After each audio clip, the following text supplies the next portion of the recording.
Hi guys, welcome back to the channel, FPL Consult here, and today we're going to take a look at a Gameweek 5 wildcard. Now there is going to be the international break after this, but I thought we just have an early look at a wildcard before I update it as we go along during the international break. And I am well aware that some of you guys are kind of wanting to push the wildcard button in Gameweek 5 already, so hopefully this video is helpful for those of you. So just have an early look and then we can tinker around as the international break goes on. Hopefully you guys find this video useful, and if you do, please give it a like and also subscribe as well if you are new around here. Now let's answer the question first of whether you should wildcard. Now of course there are some advantages as well as disadvantages to wildcarding now in Game Week 5. I think one of the main advantages currently that I can see is that not only is it post international break where we will get information on whether players are injured or not and we can react to that, but also that we have now 4 game weeks of information. And basically this is so important because I think 4 actual game weeks is more important information than the pre-season games that we see, where usually Premier League teams played opposition that aren't as strong, right? So in these 4 weeks of information, of course some players have come up as really good options. Players that we didn't know would perform very well have suddenly become great options as well. So we can react to that by using our wildcard now in Game Week 5 and account for this 4 weeks of information. And then of course there is some mini fixture swings going on right now. We'll see it in the next section where we discuss the fixtures, but in general there are some teams with fixtures picking up and there are some players that we may want to target. So obviously if we wildcard in Game Week 5, we will have the chance to address that and of course swap some fringe players. Now by fringe players I mean your 4.5 million forward, maybe your 4.0 bench option for defenders. Currently Kabore just got benched against West Ham, so maybe Kabore isn't the best 4.0 bench for the defender currently, and you can change that. So you will be able to swap some fringe players of course if you do wildcard, which usually you wouldn't change if you just are using free transfers. Right now, one of the disadvantages I would say if you wildcard now in Game Week 5 is of course the opportunity cost. Now there will be a pretty big fixture swing come Game Week 9. That's the one where a lot of people are gearing towards and maybe potentially wildcard in Game Week 9 instead. That is also post an international break, so this international break now that we see after Game Week 4 is the first one, followed by the one after Game Week 8. And that's why Game Week 9 is also a very popular time to wildcard as well. So I do foresee that if you wildcard now in Game Week 5, moving forward the team may struggle to navigate from Game Week 9 onwards, where there is a bigger fixture swing for more teams like West Ham. Maybe you want to go for a Jared Bowen. Other teams like Spurs also have fixtures that are picking up. So you may see some difficulty there moving forward if you wildcard now in Game Week 5, because obviously you wouldn't have the wildcard to address those issues moving forward. So there we go. These are the main advantages and disadvantages. This is obviously very team dependent on whether you should wildcard or not. It is also dependent on how many issues you have in your team currently. So do some assessment and cost benefit analysis, and then let's take a look at the fixtures now in the next section before we decide and take a look at the wildcard team. So in terms of fixtures, this is the fixture taker from Fantasy Football Hub based on the best 10 teams for the next 6 game weeks. So as we can see, Aston Villa goes all the way to the top here. I am recording this just before they are playing Liverpool, so obviously come Game Week 5 that fixture is out of the way, and as you can see those are great fixtures there for them over the course of 6 game weeks. If you extend it to all the way until Game Week 19, they also have a really good run. Of course now we see in Game Week 6 they have Chelsea, in Game Week 7 they have Brighton as well here. It may not be an easy game for those 2 fixtures, but thereafter there's Crystal Palace at home, which is in Game Week 5. There's Wolves, there's West Ham, there's Luton, all at home. So I think these are fixtures that Aston Villa can do really well in, and obviously some players that we will want to take note of could be Ollie Watkins. There's also Diaby and also Matty Cash if we're looking for defenders. So the thing with Aston Villa is I think we can go heavy on them now, right? And then after that, do some rotation, as I'll show you guys later on in the video, where we can swap out some defenders or some of their players, have them on the bench. But then obviously once the tougher fixtures are over, so after the Brighton game, we can start to load up on these players in our starting 11 as well. So this team that I have here later on will encompass that, and I'll show you guys how to rotate these Aston Villa players. Of course, I am recording this as again just before the Liverpool game. So whether or not they do really well against Liverpool, I still do feel like Aston Villa is a team we want to target because of how consistent in attack they have been from game week 1, right? So let's see how the Liverpool game goes, and of course I still will factor in a lot of Aston Villa players. I will update this draft as we go along during the international break to react to more news as well. Now the next team that we have, of course, is Newcastle. Now this one is a team that has come up. We already knew that Newcastle's fixture swing comes from game week 5 onwards, where maybe we want to jump on them, but obviously they have just lost 3-1 to Brighton, so it's cast some doubt basically on whether we should go for players like Kieran Trippier. Is he worth the 6.5 million that we're going to spend on him? And of course, Newcastle will be in the Champions League, and they are in the group of death as well. So, we will see major rotation, you would expect, for Newcastle, especially when Champions League comes around. And could it be worth it to go for Kieran Trippier then when he may be safe for the Champions League? Those are questions we will need to ask ourselves. But at least fixtures-wise, Newcastle are definitely a team that have good fixtures for the next coming game weeks as well. Now, further down the list, in terms of teams to target, there's also Bournemouth. Well, Bournemouth has a pretty tough first 3 fixtures now, but after that it looks pretty alright. So maybe Dominic Solanke. Now further down the list, Liverpool is also a team that's coming up. Now Wolves away in game week 5, then followed by sea of green fixtures from West Ham at home, across the next 5, and then Everton at home and Nottingham Forest at home. Of course, Tottenham and Brighton are tougher games, but once again, I said, I think with this draft that I'm going with, we can rotate some players, and I think moving forward, budget won't be much of an issue, so we can go for 8 attackers and then rotate, and that's actually the idea behind the draft that I have as well. Now, Fulham, maybe we won't want to target majority of their players. Spurs, of course, coming up with great fixtures now, bar the game week 6 and game week 7 fixtures against Arsenal and Liverpool, and then so on and so forth further down the list. So these basically are teams that I think we need to take note of. Take a look at their fixture swings, identify some players that we want to go for, and I'll factor all of this into the game week 5 wildcard draft that I have coming up. So let's take a look at the team right now. Now currently, this is where I'm at with an early Game Week 5 wildcard draft. Of course, it's subject to a lot of changes based on the news that we get during the international break, if players get injured, etc. But of course, I've kept this squad value fairly affordable. Now it's 101 team value, and also the 3-5-2 formation that we're going for. So I think this team would be attainable for majority of you guys. In terms of keepers, I've gone with the keeper pairing of Turner and Areola. Now these are really, really cheap keepers. I've gone super cheap here. Turner is 4.0, Areola is 4.1. Now, of course, Turner may lose his place moving forward, but West Ham's fixtures, I think if Turner is able to keep his place for a couple more game weeks where we rotate Areola and Turner, as can be seen here where he plays Burnley here in game week 5 and Areola plays Man City. Moving forward, post game week 8, game week 9 onwards, I think Areola can be the keeper, the set and forget keeper for this team. So that's kind of why I've gone for a Turner Areola keeper pairing here. And of course, to be honest, I don't think a lot of keepers at this point in time, any of the 4.5 or the 5.0 options, none of them really stand out. So I'm going to go dead cheap here and just drop it to Areola and Turner. In terms of defenders, I've gone for a back 3 currently of Chilwell, Udogie and Trippier, and on the bench I have Matty Cash and Bell from Luton Town. Now focusing on the 3 first in this draft right now, Chilwell, I still feel like he's someone that's kind of underperforming right now. He's getting loads of chances and he is still playing as a left wing, so I think the points will come for him. I think he's pretty template as well, so I definitely want to have Chilwell in my team if I'm wildcarding in game week 5.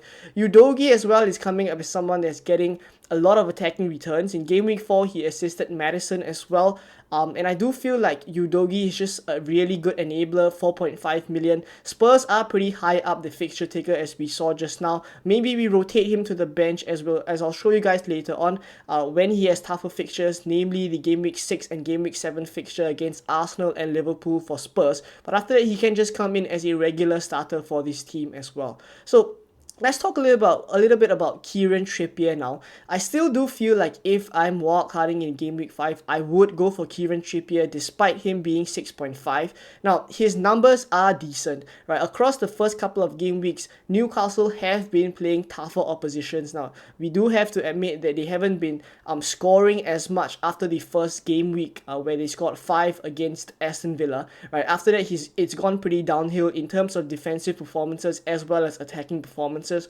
But Trippier's numbers still have been pretty good. He's still on all set pieces. I think the fixtures, once they pick up from game week 5 for Newcastle, we will see Newcastle get more performances and get some rhythm as well, right? I do feel like in game week 4, especially just where they lost to Brighton 3-1, Botman not being in the team, being injured, and then Dan Burn having to shift to centre back, and then playing Matt Target at left back. I think that kind of hindered their ball progression quite a bit for Newcastle, because obviously they are a team that likes to build from the back as well. So I think having Botman out did hinder their performances, but now that he'll be back, I think likely from game week 5 onwards at least, he's not meant to be, he's not stated to be out for that long. So I think long term he will come back into the side. Newcastle will continue to look like a side that will be good defensively. So I am going to bank on Trippier if I was wildcarding now in game week 5. Right, so he makes the team. As for the two defenders on the bench, Medicash and Bell, Bell is just a 4.0 million enabler. There's a bench fodder. I've chosen him over Kabore for obvious reasons, because Kabore seems like he's dropping out of the starting 11 now and then. Bell, I think, has been starting since game week 1, so he's a little bit more stable. Not that we're going to need a 4.0 million defender to start week in, week out, especially from Luton Town. So we're just going to go with him. And of course, Luton's fixtures are decent. They're not great. Luton Town's defense is also not great, but at least he starts every game.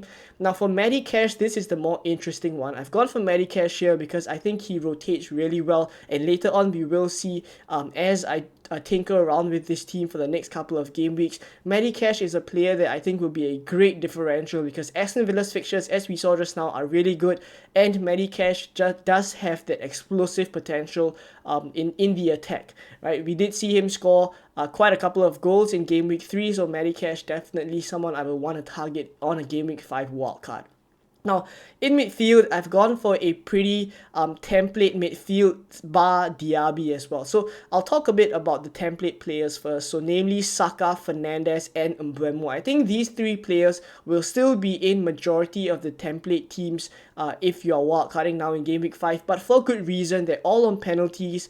And of course, they're all nailed starters for all their teams. So I still do feel like the numbers that these three players, Saka, Fernandes, and Mbeumo, are putting up are still good. They're still looking really good, and their fixtures are decent. So I'm going to have them in most of the game week 5 draft that we see, even moving forward. So the difference here is in the other two midfielders that I've gone for. I've gone for Diaby and Maddison. Maddison for obvious reasons. I think I've gone for Maddison ahead of Son because of the consistency of returns and his routes to points. I think Maddison is on all set pieces, so because of that, he has more routes to points as opposed to Son, who needs to score from open play. I'm well aware that that Son scored a hat-trick in game week 4, which was really great. But I think in terms of a long-term view, Maddison is still the one that I would want to go for, right? We don't really know for sure whether Son will play in the number 9 spot every single game week as well. So obviously him playing in the number 9 spot for game week 4 worked really well for Spurs. Whether he continues to play there when Richarlison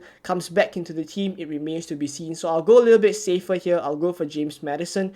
And then for the other midfielder, I've gone for Diaby. Now for Diaby, the thing with him is I feel like he's a great differential to take advantage of Aston Villa's fixtures. Diaby has looked really sharp. He's only 6.5 as well. So long term, he's a player that I think will continue to tick along and perform really well. I rate him as a player since game week 1. Looking at the way he's playing, he's very, very clinical, especially in the positions that he's taking up. He's not really playing like a midfielder. He's almost playing like a second striker to Ollie Watkins. So that's why I like Diaby. Right, and up front, I've gone for Erling Haaland and Ollie Watkins. Now, Erling Haaland, nothing much to say. He's obviously going to be in most teams. He's just a machine. Hat-trick in game week 4, enough said. Right, so for Ollie Watkins, once again, is to triple up on Aston Villa. Right, Medicash, as I said just now, is on the bench, but Ollie Watkins is a nailed starter, main attacker for Aston Villa, so I do expect him to take along. And in terms of comparing all the other forward options like Nicholas Jackson or maybe Alvarez, I still prefer Ollie Watkins for the long term for a couple of reasons. Nicholas Jackson, he's not performing to the level that we want him to, and of course, after game week 9, Nicholas Jackson's fixtures actually take a turn, right? While Ollie Watkins' fixtures continue to remain good. So that's why if I was wildcarding now in Game Week 5, I'll have Ollie Watkins. Alvarez is for a different reason. I think, yes, he did really well in Game Week 4, 14 points for him, so it's a double-digit haul. But moving forward, I think Alvarez will start to drop out of the team now and then due to pipe roulette. So I want to go safe here and I'll go for Ollie Watkins. And for the last forward, I have Evan Ferguson on the bench. Now, as I mentioned, I think Evan Ferguson, he's not super cheap. He's at 5.9, but I feel like having him on the bench just makes a great rotation option, as we'll see later on very, very soon as I tinker with the transfer planner. But I think when Aston Villa has tougher fixtures, it's very, very easy for me to just drop Diaby to the bench, bring Ferguson into the team who's performing really well for Brighton. I still do feel like he's going to get consistent starts because Ferguson is just looking so sharp right now. Every time he plays for Brighton, I feel like they tick a little bit differently in the attack as well. And I do feel he's going to get consistent starts. So Evan Ferguson is a player that I think will rotate very well. Out of all these 7 attackers right now in the team, plus Evan Ferguson, we rotate among these 8 and we'll get a great result, I think, moving forward. So let's now take a look at the transfer planner and see how to rotate these players moving forward, and which is mainly the plan for this current wildcard draft. So this is the Fantasy Football Hub transfer planner that I've loaded this exact wildcard draft into the team, and let's take a look at how we can rotate these players moving forward. So currently for Game Week 5, this is how I'm likely to line up for this particular team, right? Turner in goal, Udogie, Chilwell and Trippier, all decent fixtures. You can make an argument to start Matty Cash ahead of maybe Kieran Trippier if you do favor Brentford to get something, or if Botman isn't back in time yet, maybe you can start Matty Cash ahead of Trippier, but moving forward, you would likely start Trippier every single game week. In the midfield is totally fine, right? And up front, Ollie Watkins and Erling Haaland, and then of course Captain Haaland.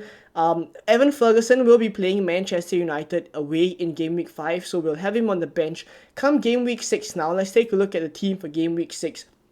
This is where it gets a little bit tricky for this particular team, but I think moving forward it will look fine. In terms of keepers, Turner will be playing Man City away, Areola will be playing Liverpool away. So that's a tough that would be a tough situation for both of them. You could start Areola in this position, but weeks after that it'll be totally fine. So this is the only game week where this particular keeper rotation would face some issues there.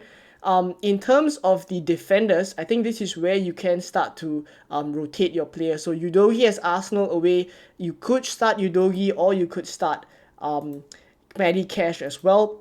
And then in midfield, I think this midfield is fine, bar Diaby, because of course Diaby plays Chelsea away. So you can just go with Ollie Watkins here and then have Ferguson come into the squad where he plays Bournemouth at home in Game Week 6. So this is what I'm talking about, where the rotation for the 7 or the 8 attackers that we have here works really well with Evan Ferguson on the bench, right? And then of course there's Bell on the bench here from Luton Town. If you do want to, he has decent fixtures. So obviously, if you don't favor Matty Cash, you still can go for Bell here. But aside from that, the weeks after that, let's fast forward. It looks really good for this team, right? So I'll probably bring Diaby back in here, maybe for Evan Ferguson, right? And then of course, this is where Matty Cash can start to come into the team. Trippier as well can be a regular fixture here. And then Areola has Sheffield at home. So this is where the team really takes off. I feel from Game Week 7 onwards, the team just looks really good. You don't really need to make much changes.